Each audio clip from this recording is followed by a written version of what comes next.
Hello and welcome again. So last video में हमने बात की थी ट्रॉमा के बारे में। आज हम उसी चीज़ को थोड़ा सा फर्दर एक्सप्लोर करने की कोशिश करेंगे। तो हमने एक बात कही थी कि चाइल्ड जो है ज़्यादा प्रोन होते हैं towards trauma as compare to adults. अब होता क्या है कि बच्चे जो है अक्सर इस ट्रॉमेटिक इवेंट्स जो होते हैं उसको प्रोसेस नहीं कर पाते हैं अच्छी तरीके से, वो उसको नहीं समझ पाते हैं। उनकी आँख के सामने एक एक्सीडेंट हुआ, उनकी आँख के सामने कोई खून बह रहा हो, कोई मर्डर हो गया हो, तो वो उस चीज़ को समझ नहीं पाएंगे कि हुआ क्या। वो बस उस तरीके से नॉन वर्बली उस चीज़ को फील कर पाएंगे और वो चीज़ जो है कहीं जाके अंदर बैठ जाएगी उनके माइंड में। तो अक्सर ट्रॉमा की जो सीवियरिटी होती है वो फ्रीक्वेंसी पे डिपेंड होती है या फिर जो है उस इवेंट की इंटेंसिटी पे डिपेंड होती है। जैसे कि कोई भी इवेंट अक्सर जो है बहुत ज़्यादा खतरनाक होता है, एक्सीडेंट्स हो गया या कोई भी वार वगैरह हो गई, वो चीज़ जो है ज़्यादा टाइम तक रहती है क्योंकि उसकी इंटेंसिटी ज़्यादा होती है। और अक्सर छोटी छोटी कम सीवियर इवेंट्स जो है काफ़ी ज़्यादा टाइम तक रहते हैं क्योंकि उसकी फ्रिक्वेंसी ज़्यादा होती है, वो बार बार हो रहे होते हैं। तो चाइल्ड की लाइफ में दोनों तरह के इवेंट्स अक्सर जो है आते रहते हैं और वो उस चीज़ को अच्छे से प्रोसेस नहीं कर पाते। हमारी आँख के सामने होगा, हम अक्सर उस चीज़ को रेशनलाइज करके उसको प्रोसेस कर लेंगे, उसको इमोशन लेवल पे ले जाके फील कर लेंगे। बट सपोज कीजिए एक चाइल्ड है, उसके घर पे डोमेस्टिक वायलेंस हो रहा है, उसके फादर उसकी मदर को मार रहे हैं, फिजिकली जो है उनको पनिश कर रहे हैं। अब जो है चाइल्ड इस चीज़ को कभी नहीं समझ पाएगा कि हो क्या रहा है।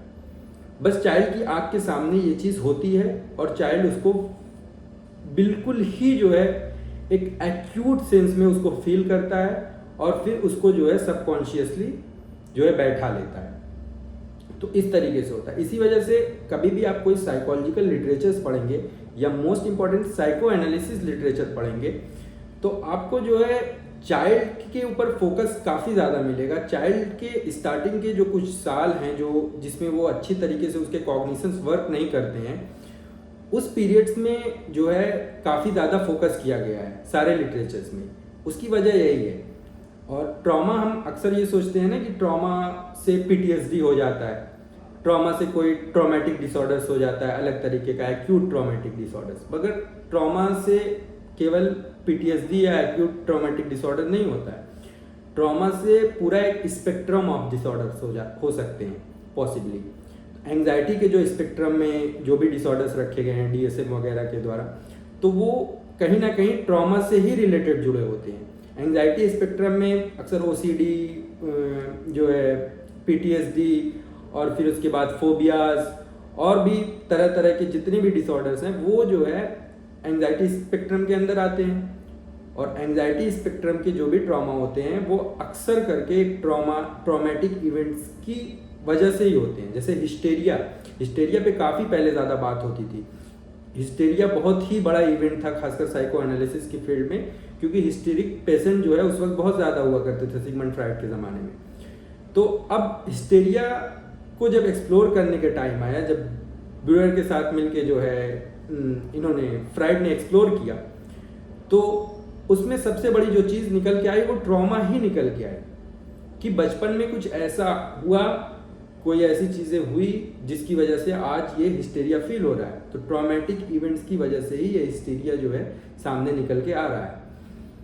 तो इसी तरीके से बचपन में कभी कभी चाइल्ड जो है बहुत ही ज़्यादा चीज़ों से प्रोन होता है। अक्सर आजकल सेक्सुअल हैरेसमेंट के केसेस जो है चाइल्ड के साथ देखने को मिलते हैं। सेक्सुअल हैरेसमेंट के वक्त चाइल्ड को कुछ नहीं समझ में आएगा हो क्या रहा है मेरे साथ, बस उसको एक निगेटिव इवेंट की तरह परसीव कर लेगा और पूरी वो भी कंप्लीटली परसीव नहीं कर पाएगा। अगर कंप्लीट परसीव कर पाएगा तो उसके इमोशंस को भी फील कर पाएगा, मगर वो ऐसा होता नहीं है। वो चीज़ जाके अंदर कहीं बैठ जाती है। और एक बहुत बड़ा मिथ है कि जो भी ट्रॉमेटिक इवेंट परपोर्ट करने वाले लोग हैं वो आउटसाइडर्स होते हैं। अक्सर जैसे मूवीज़ में देखते हैं हम, कहीं पार्क में कोई कुछ कर रहा होता है, बच्चा वगैरह, कोई आके कुछ स्ट्रेंजर जो है उसके साथ ऐसा कर दिया जिसकी वजह से जो है वो फिर ट्रॉमा में चला गया। पर रियलिटी में ऐसा नहीं होता है। एपिडेमोलॉजिकल स्टडीज़ अगर माने उनकी बात, तो 95% जो ट्रॉमाज होते हैं वो आपके नोन पर्सन के द्वारा परपोर्ट किया जाता है। आपके नोन पर्सन जो लोग जानते हैं, आपके फैमिली मेम्बर्स हो गए हैं या आपके जो है अदर रिलेटिव्स हो गए या फैमिली फ्रेंड्स हो गए, वो लोग जो है या आपके जो है नेबर्स हो गए, वो लोग जो है ट्रॉमा को जो है परपोर्ट करते हैं। वो लोग रिस्पॉन्सिबल होते हैं ट्रॉमेटिक इवेंट्स के लिए। मेनली आपके फैमिली मेंबर्स अक्सर रिस्पॉन्सिबल होते हैं। और एक चीज़ ये समझने की है कि चाइल्ड हमेशा जो है ट्रॉमेटिक इवेंट्स की वजह से ही जो है ट्रॉमा नहीं फील करते हैं, बल्कि पॉजिटिव इवेंट्स का ना होना भी अक्सर ट्रॉमा की वजह बन जाता है। जैसे नेग्लेक्ट एक बहुत बड़ा रीज़न है, अटेंशन ना मिल पाना। तो अगर एक इनफ अटेंशन नहीं मिल रहा है किसी चाइल्ड को, उसके जीने के लिए अटेंशन बहुत ज़रूरी चीज़ होती है, और अगर आप उसको नेग्लेक्ट करेंगे तो वो चाइल्ड अक्सर जो है ट्रॉमेटिक हो जाता है। इस चीज़ पे जो है फ्रेंजी एक साइको एनालिस्ट थे, उन्होंने काफ़ी ज़्यादा अच्छी तरीके से बात की थी किस तरीके से नेग्लेक्ट को ट्रॉमेटिक इवेंट में कन्वर्ट होने में ज़्यादा टाइम नहीं लगता है। और बाद में फिर फ्राइड ने फ्रेंजी से ही काफ़ी ज़्यादा आइडिया ली थी। जब फ्राइड ने मॉर्निंग एंड मेलैंकोलिया पेपर लिखा और उसके बारे में डिटेल में बात की, तो फ्राइड ने काफ़ी ज़्यादा आइडिया फ्रेंजी से लिया था। आप फ्रेंजी को पढ़ेंगे तो इट्स फैसिनेटिंग कि किस तरीके से जो है ट्रॉमा परपोर्ट किया जाता है, फिर आगे जो है जाके एडल्ट लाइफ में वो प्रॉब्लमेटिक बनता है। तो सिर्फ ट्रॉमा वो चीज़ नहीं है जो इवेंट से रिलेटेड हो। ट्रॉमा अक्सर जो है इवेंट्स का एब्सेंट होना भी होता है, पॉजिटिव इवेंट्स का एब्सेंट होना। तो एक बहुत बड़ी बात ये भी है कि जब भी चाइल्ड कभी ऐसा ट्रॉमेटिक इवेंट फील करते हैं तो उनको लगता है कि वो उनकी रिस्पॉन्सिबिलिटी है, वो सेल्फ ब्लेम करते हैं, क्योंकि बचपन से वो केयर गिविंग्स उनकी जो हुई है वो पेरेंट्स द्वारा, फैमिली मेम्बर्स द्वारा दी गई है, और वो उस अथॉरिटी को मानते हैं कि जो भी ये लोग करेंगे वो अच्छा ही करेंगे। तो इस वजह से उनको लगता है कि उनके अंदर ही कोई प्रॉब्लम्स हैं जिस वजह से उनके साथ ऐसा किया जा रहा है, चाहे वो सेक्सुअल हैरेसमेंट हो, चाहे जो उनको फिजिकली पनिश करना हो।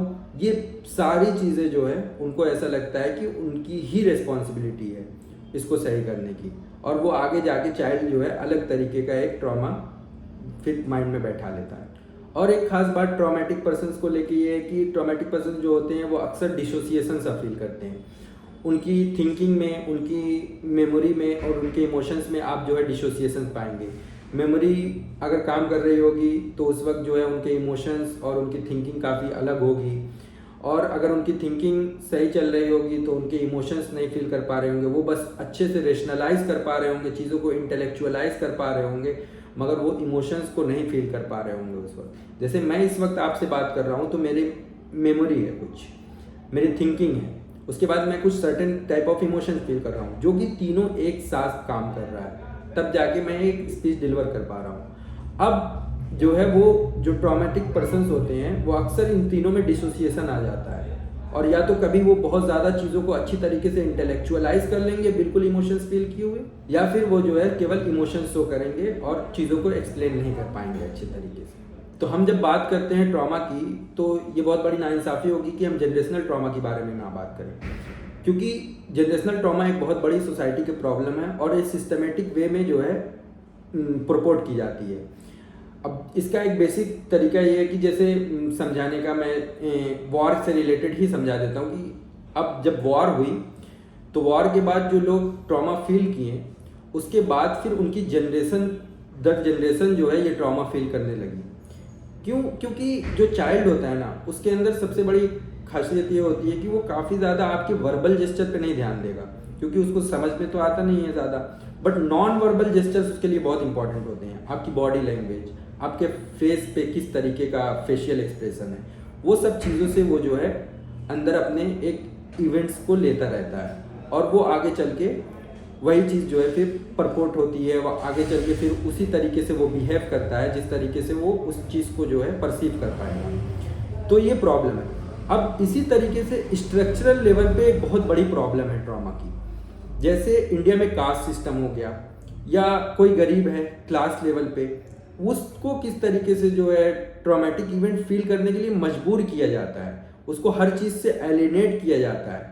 कास्ट में जो है क्या होता है कि कास्ट सिस्टम में जो है डिवीजन ऑफ लेबर की वजह से तुमको वो ऐसा काम करवाया जाएगा जिसकी वजह से तुमको और सोसाइटी से जो है एलिनेट फील होना शुरू हो जाएगा, और जिसकी वजह से फिर जो है आपको एक ट्रॉमा फील होगा। और आगे चल के ये चीज़ें जो है अलग तरीके की प्रॉब्लम। तो हम जब बात करते हैं ना साइकोलॉजी की, तो इसी वजह से जो है साइकोलॉजी को पूरे एक सोसाइटी के स्पेक्ट्रम में देखना ज़रूरी होता है कि किस तरह की साइकोलॉजिकल प्रॉब्लम जो है सोसाइटी के द्वारा परपोर्ट की जा रही है।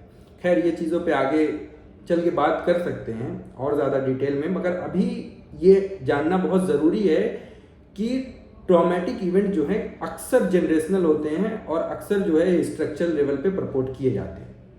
तो इस तरीके से जैसे विमेन के साथ, विमेन जो है जनरेशनल ट्रॉमा उनका जो है मेल के मुकाबले काफ़ी अलग है, और विमेन कहा जाता है कि 2 टाइम मोर प्रोन होती हैं टूवर्ड्स ट्रॉमा देन मेन।